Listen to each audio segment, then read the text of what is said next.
Every year, a politician turned aspiring celebrity is shafted by their political party. We at Doug's Trust want to change that. For just £2 a month, you can make a Doug like Kezia's life easier. With your help, Kezia will be able to send tweets criticising her bosses and get away with it. For just £2 a month, Kezia will no longer live in fear of covering court costs she thought those same bosses would pay for. For just £2 a month, Kezia will be free to comment on what idiots from the internet are saying unimpeded.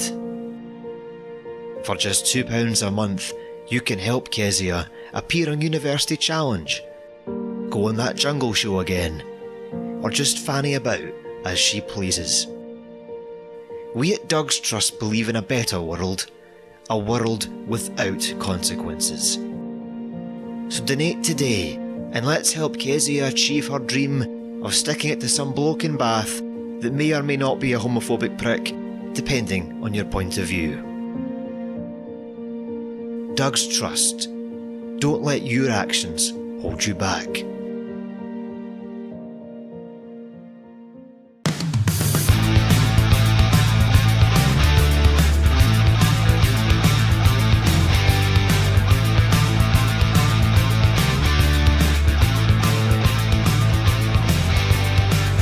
I miss Jim Murphy. I really miss Jim Murphy. He was at least funny. He was just this bottomless mine of material. He was just so funny. I mean, just when you think it can't get any better, he does the thing with, saying glue. When they're talking about jokes, and then has to try and say, well, no, I didn't do glue. That's never going away, Jim. That's never going away. I miss him so much. I miss his big clown shoes. I miss his absolute self-assurance in the face of absolute impending disaster. That was to me the ultimate charm of him. I miss him desperately. Come back, Jim. Yeah, it was that undying optimism in the face of total disaster. I think that's what made it so funny. Where like everyone but Jim Murphy could see how bad Jim Murphy was. The it was very Alan Partridge in that sense, I think. Yeah. And the best part was that he's quite a nasty bastard. So you had absolutely no qualms whatsoever about ripping the absolute pish out of him to any extreme whatsoever, because look, I genuinely don't care if you're really, really hurt by this, because you're a real cunt. You're not only stupid and cocky and utterly full of yourself, you're useless, but you're also a total shit. So there's nothing whatsoever to make me put the gloves on. Do you know how much he's earning now? Tony Blair, I think. Who is he consulting for? Yes, consulting? What would you consult Jim Murphy about? I think one of the Where'd you buy those shoes? I think it'd be good if you wanted to know how to put a company out of business in a matter of months. Like, he'd be good at that type of consulting. See where we're slagging off Labour. Could we talk about like the Kezia Dugdale situation? That's quite amazing. Yes, we can. Jim loved Dugdale. Jim Murphy's deputy. Here we go. I must have a massive personality flaw with some people that, even though I know they're terrible, I just see all the good in them anyway. No, I see. I know where you're going with this. That's the problem with Dugdale. Where like you can see how if she was in the SNP, there is such a big upside to Dugdale. She's an inherently, I believe, likeable person. She's got this kind of likeable school teacher quality to her. So as much as everybody hates her, and I know she can't get out of her own way, and she keeps fucking everything up for herself, and it's all her own mistakes that have led to all this madness, but I still like her. I found it that when she took over, I found it really, really difficult for all the reasons I've just outlined about how it was so easy to be mean to Jim Murphy. I found it much more difficult to be mean to Kezia Dugdale, because it just felt like punching a kitten. Yeah. And also every now and again her dad interjects on Twitter, and really? yeah, you don't know about this. Jeff Dugdale used to follow Angry Salmond and was like a huge Yes supporter, and and it's just like occasionally he bosses Twitter, he really does. Occasionally she'll say something silly and he will just put a tweet that's like your dad going, oh, Just sort of like, Kez. don't do that. You know, it is. It's. I feel bad for her for that reason. If my dad was like on Twitter criticising everything I do, and you know what? She takes it absolutely in her stride as well. When she's asked about it, she'll say, "Well, you know, family's always embarrassing, aren't they?" Kind of thing. You know, I think they have a really, really good relationship. I think she has been grotesquely misled by a lot of bad people in the Labour Party all her life, is my gut feeling. That actually underneath all of it there's an inherently good person that's just in totally the wrong place. I don't actually think she should even be in politics. I thought when she stood down, it was like, you're free, run. It was at the ending of Aladdin where the genie takes the fucking cuffs off and can fly off. It was just go, run Forrest, run, just go. Because you can see her just doing, every time you see her doing a photo op, whether it's like in a go-kart or she's cooking, you're like, these are much better professions for you to be doing. Like, just every time you see her doing anything but politics, you're just like, go and do that. Save yourself. The thing I found about her was she sort of, I think she was too young for the responsibility that she had. She didn't actually have enough knowledge and experience to do the job that she was doing, and she was frequently making a show of herself on the news, and I wouldn't want to have to. I can see her being, when she's at her best, it's when she's actually being herself, and she strikes me as someone that I think, as you say, is young comparatively to others in the party, but I think when she started off in there, I can see a bunch of old male Labour politicians have got, that's a future star, we can use this person, and then she's gone through like the political sausage factory to be told how to talk, how to do things, and it's when she's not just being Kez is when she's terrible, but when actually occasionally you'll get an interview or a TV segment or something where she is just, it's all coming off the top of her head, and that's normally when she's actually quite good. When she's sort of going down the robotic, I'm rehearsing lines type stuff, is when she's just I know, shit. and she just gets herself tangled up. I mean, the other problem with her is, unfortunately, is that she has a bit of a loose relationship with the truth, and she will just make stuff up. And you really can't do that. Do you know what I mean? If you don't know something, you shouldn't. Yeah, I mean, to highlight the negatives, I mean, yes, you shouldn't just make stuff up. Yes, I mean, and also things like when the Corbyn wave was building, and it was blindingly obvious to anyone with a political brain of any kind that this guy was gonna be a really big deal. Like when the whole leadership election happened within Labour, and he was there, it was like, he is going to be the guy, and she just kept shitting on him like the whole way up. Even when it was like, this guy's going to be the leader of the party, it's clear this guy's going to be your boss, even when he was the boss, she still kept shitting on him. And now the situation she sort of found herself in, I'm going like, well, to be fair, if you hadn't been a dick then, you probably wouldn't be in the bad books with this lot now. And a lot of the stuff like going on I'm a Celebrity, things like that, you're like, oh. But I don't know, it's why I think if she was in the SNP, I don't want to say she'd be better managed, but like I think people would, or maybe. Well, she would be better managed. There's no two ways about it. There's no nice way to say that, but like I think that she'd be better advised, and I think she'd be positioned better. But yeah, a lot of the dumb stuff she's done and the situation she finds herself in is the result of her own stupidity. And the frustrating thing about it all is the other end of this, which is Wings. Just to be absolutely fair, the joke that he made, I would laugh at. I did laugh at. It was a bitchy, shady comment, and it wasn't homophobic. It wasn't homophobic. See, I'm actually going to reluctantly agree with this, because I think the transphobic comments he's made, I do think are transphobic. Yes. On that one joke, I actually didn't think it was funny, but I understood what he was trying to do. I did think the kind of I wish your kid had never been born undertone was a little bit like, whoa, that's fucking close to the bone. It's not, I mean, my kind of thing. But equally, to say it's homophobic, there is a part of me going, oh, if that goes to court on that one issue, I'm not sure that she would win on that.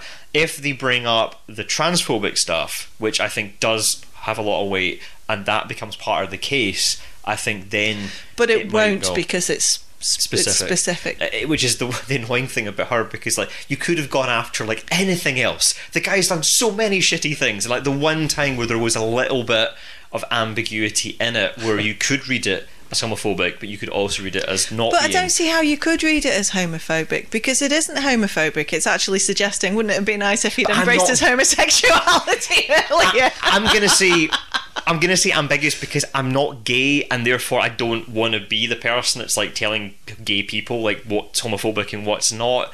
I thought it was open for debate because there were gay people that were saying that they didn't find it homophobic, and there were other gay people that did. So that's what I'm saying, like, clearly from that community it is up for, like, you know, either interpretation or whatever else. I think it's very important to stand up for people's right to be wrong sometimes, or to slightly misjudge things and not have to have their life ruined or have, you know, their go bankrupt because they've said one word that's maybe slightly not completely accurate. So I think the whole dragging this into the court thing is completely ridiculous. Yeah, and everyone who's like paid money for this court case, what are you doing with your life? I mean, come on, what else could you have done with that money? The way she phrased it, if she just probably phrased it more as to focus on the man's sexuality, to me is quite offensive. I think, but to say homophobic, I think I can sympathise with people that would view that as being a pure choice of words.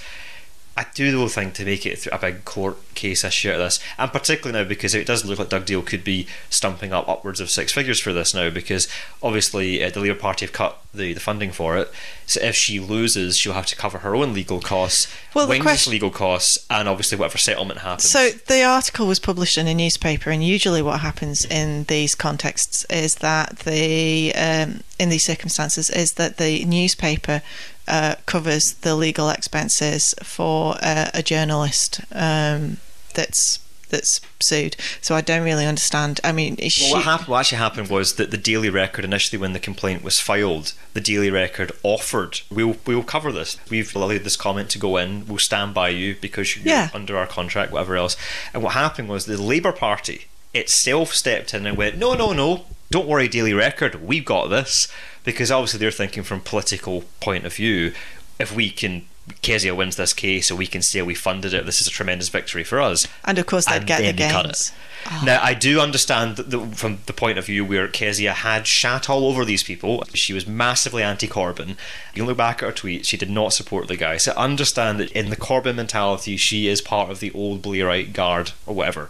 So I understand how she's put herself in this situation, but I do sympathise with her in the sense that the Labour Party agreed this to have had some sort of reassurance or guaranteed we have your back, and to then just pull it because we don't like you is a bit like that's mystifying to me that she made that decision. Then I mean that's just really stupid, because the Daily what decision? How do you mean? The decision to let the Labour Party take over the funding, because it must have been her decision to do that. Yes, I would expect that's the case. Yes. I mean that's just bewildering to me, because apart from anything else, the newspaper funding of the court case, she would have had good legal advice from lawyers who are used to dealing with exactly this sort of circumstance, that somebody said something in print and all the rest of it, which she won't be getting from the Labour lawyers. Apart from running down Corbyn, I mean, she's still been loyal to the Labour Party. I mean, she said, look, the Daily Record have offered to do this, but out of party loyalty and trust to you guys, I'm going to let you guys handle this, right?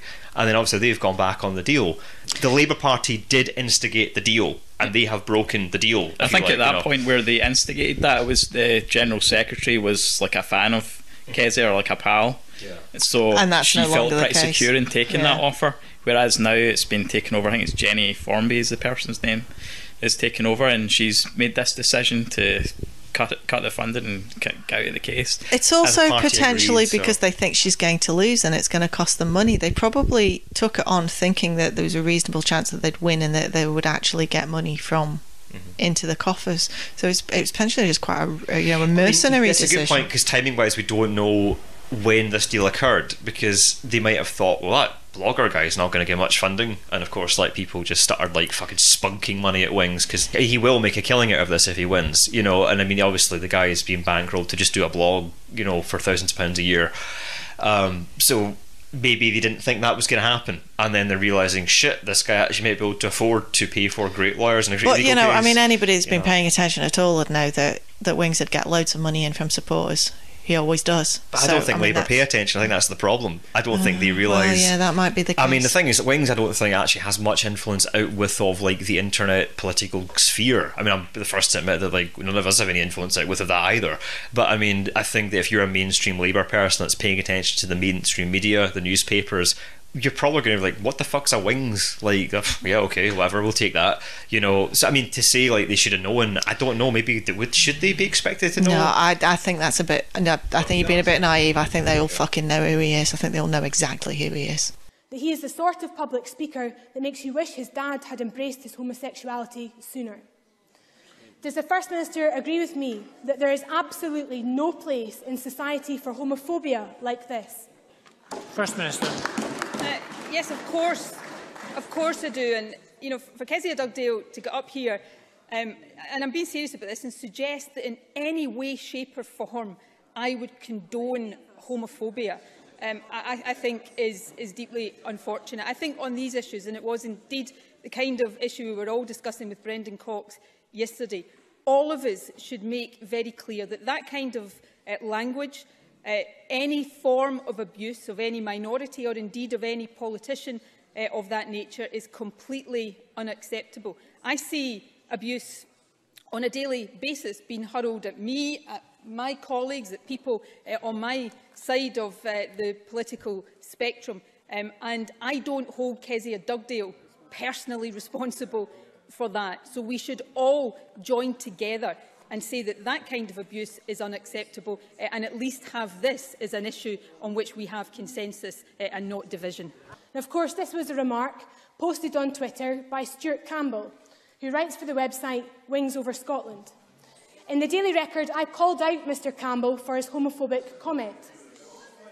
People should listen to this if they're serious about tackling homophobia and abuse in all of its forms. Mr Campbell has written to me via his lawyer to demand a £10,000 payment for, and I quote, damage to reputation. Presiding officer, I stand firmly by my comment. I've never kowtowed to a bully, and I will not start today. There is a catalogue of evidence that demonstrates the bile which Stuart Campbell appears to believe is acceptable. So given we are in a general election campaign, will the First Minister today condemn Wings Over Scotland and anyone else who poisons the political debate in our country? First Minister. I just have condemned anybody who indulges in that kind of language or that kind of abuse. Did Kezia not stand up in the Scottish Parliament and mention this homophobic language? It was during FMQs once, if I remember. And then I think Sturgeon agreed that the language in use was homophobic, and she condemned the comment, if I recall correctly. I believe she did, yeah. Yeah.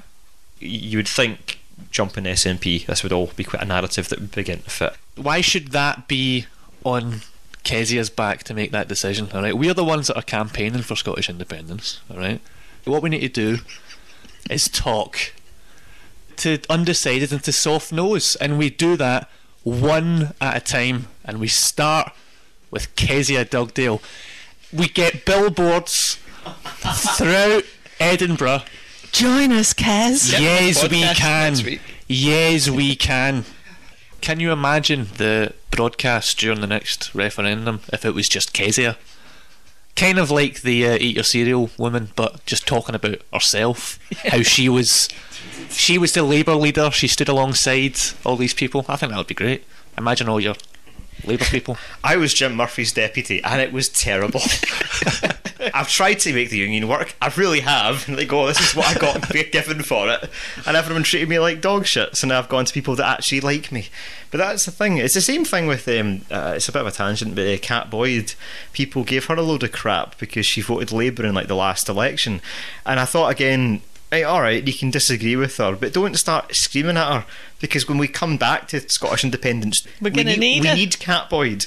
So you want her to be, the door has to be open for her to come back. So that's what I don't understand, maybe to come back to what you're saying about the court case, why we take it that far. Because ultimately, is this politically in the long run the best? In the short run, for you and your blog, yeah, okay, that's fine. But like, is this actually for the big picture the right thing to do? And that's why I tend, even though I'm fully aware that Kezia Dugdale has many flaws, I think long range game, the upside to her is too good if we can get her on board, as you've just said. I mean, what a promo. Just her into a camera, just shitting on everything about the UK and Labour. It'd be amazing. Not Jim Murphy though, he can stay no. Yeah, You don't need him. fucking keep him. Yeah, we don't want his vote. The other thing that's weird about it is that the Labour Party are making these decisions centrally. So it's an MSP who is, you know, is having this issue. You think that would be decided by the Scottish Labour Party, but no, it's like overruled by this General Secretary from London. Yeah. It's like, do they have any autonomy whatsoever? I mean, this is the party that drove devolution to happen, It is. and now they're like totally centralised as a party. It's bizarre. It is. It's really good. Well, people are saying this is why the reshuffle happened. There was a WhatsApp conversation between Jackie Baillie and Neil Findlay leaked. It was hilarious. They're all I've not seen this. They're all at odds over how they've dealt with the whole Kezia thing. I think Jackie Baillie believed that they should have continued backing her. They should have done, for the reasons we've we were talking before about whether or not it's a good idea for political parties to air their grievances in public, and I take the view that it absolutely isn't. Mum and dad should not fight in front of the kids. Yeah, I agree with that. And so they should have supported her because she's one of theirs, and it's that simple. The thing is, I mean, she stood down and didn't kick off when she could have. She just didn't think Corbyn was it. And to be fair to Dugdale, she was right. Because I thought Corbyn was it, and I was fucking wrong. So when she was going, actually, this guy is never going to win a general election. Well, look at the polls now. Back when he was on the way up, it was like, this guy's going to storm it. But now we're looking down the barrel of a general election potentially at the end of this year, and the stats are clearly showing, the polls are showing that Labour are not going to win. So, Conservatives are going to win. So she is right. She was right. However, what she was politically naive, because irrespective of whether he was going to win or not, whether or not she thought he was going to win or not, there was this huge surge in movement within the Labour Party, and what she did was shit all over it. And then she was on the wrong side of things. If she just kept her fucking trap shot, it wouldn't have mattered whether Corbyn had won or not.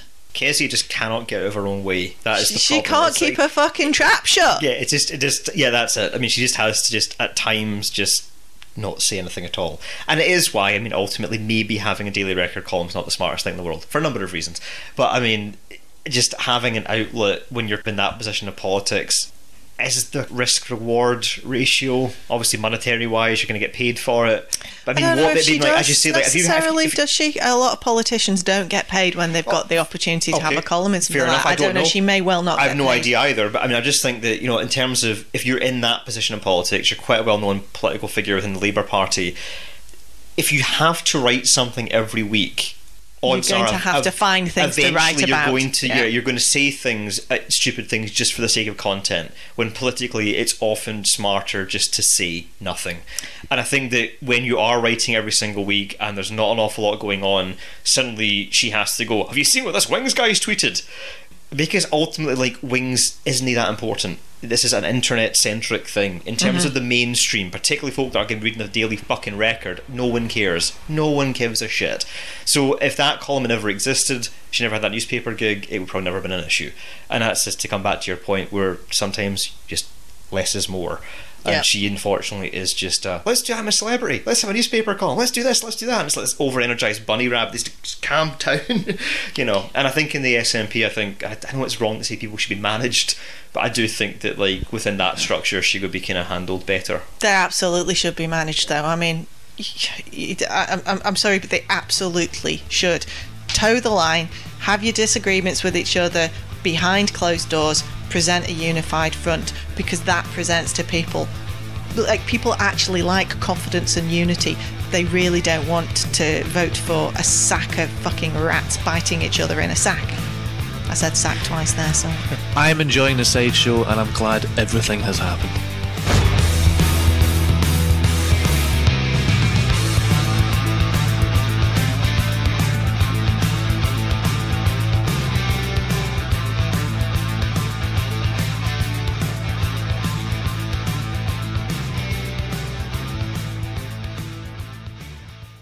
for